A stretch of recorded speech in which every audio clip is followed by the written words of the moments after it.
When it comes to vision, you have this as one of the first steps in working with any new client. It comes back constantly in the coaching process. Why is vision the first step in your model of a real business? When I began coaching recruiting promoters in 2007, the mistake I made was I assumed they knew what they wanted and that what was missing from their business, what was missing from them getting and achieving what they wanted in their lives and in their office was a lack of um, strategies and tactics. So with everyone, in 2007, I would jump into here's how to get a retainer, here's how to find new clients, here's how to hire and onboard recruiters.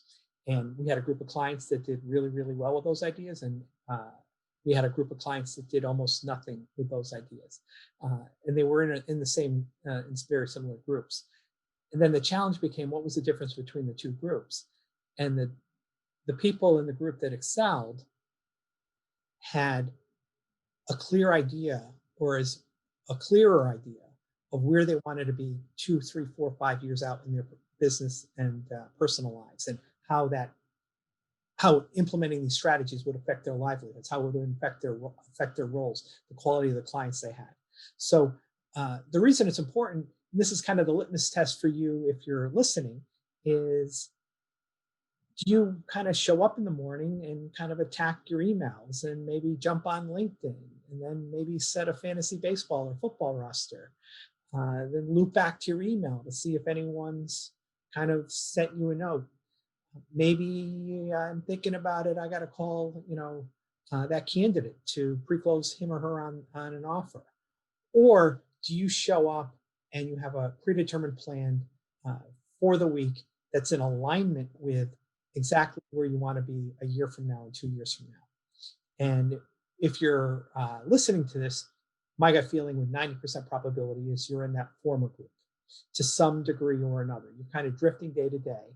And the absence is, the second litmus test, if I asked you, if you looked out a year from now, do you know where you want to be personally, professionally?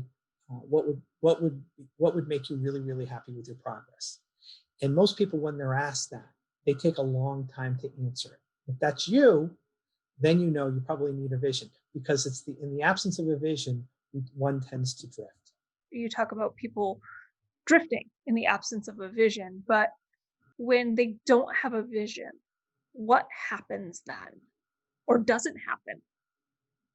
What happens is, the other thing is, they're bored and or frustrated. So if you're listening or watching and you're bored and or frustrated, uh, you probably can't answer that previous question. What has to be true for you to be really thrilled with your progress? So, and the reason is, to a lot of degree, if you drew a bell curve, a lot of people are in the middle and they're doing okay.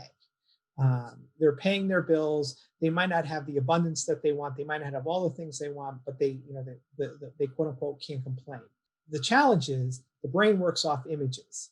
And if you have no image for it to work off of, now you're feeling you're in filling a need mode. I'm filling a need to take care of my bills. I'm filling a need to take care of my family. There's nothing wrong with that. There's no judgment upon that. But to really go to another level, one needs to go beyond need, and one needs to go on to, asking themselves, what has to be true for me to play a bigger game in my business? What has to be true for me to work with only the types of accounts that know, like, and respect me, and that when I say respect me, work my process, get back to me with timely feedback. Uh, I fill most of the openings I take with them, even if it's on contingency. If you're a firm builder, what has to be true for you to play the role you want to be? Do you eventually want to get yourself off of a desk? Do you want to build a business that can run without you? And where a lot of people get stuck there is they go, well, I don't know how. You don't know how right now, but you haven't also put a stake in the ground to say, I'm going to go through a process and figure it out over the next 12, 24, 36 months. Should your vision be the only focus in your business, or is it just a piece of it? The vision is, when we say a vision, it should be very specific as to what it looks like done. not a I will have, I would. And here's the other key for visions. A lot of people put a lot of shoulds in them. Other people's definitions of success. Other people say, I should have this type of business. A vision is something that's completely in alignment with one's desire. So I want to get off a desk. Well, it's not profit. I would make less profits, but my desire is to build a firm where everyone else is harvesting the accounts and I want to be the leader, the trainer, the developer. What is that for you? So it's not the only thing, but it's kind of if you sat down with an architect and for the very first time you were going to build a custom home, you're going to describe, I want a master bedroom suite that looks like this. I want the bathrooms to look like this. I want a family room that looks like this. Our kitchen, I want it like this.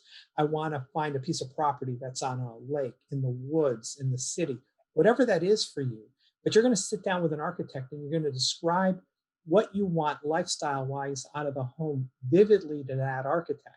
And that architect is then going to take that vision you have for a home and create a plan around it. So it's the first step. You can, imagine just going to an architect saying, I want a 3-bedroom, 2-bathroom home. That's it. So we're recruiting firm owners say to me, well, I want to have me as the billing manager and I want to have 3 other recruiters. They don't talk about their clients. They don't talk about their revenue. They don't talk about their role. So same thing. How do you take that? If you were sitting down with a quote unquote recruiting firm architect, how would you describe that vision, even though you don't know how to build it right now? So that's the first step. Once you get that done, then you can start to inventory the gaps in knowledge, systems, and strategies you need to get there.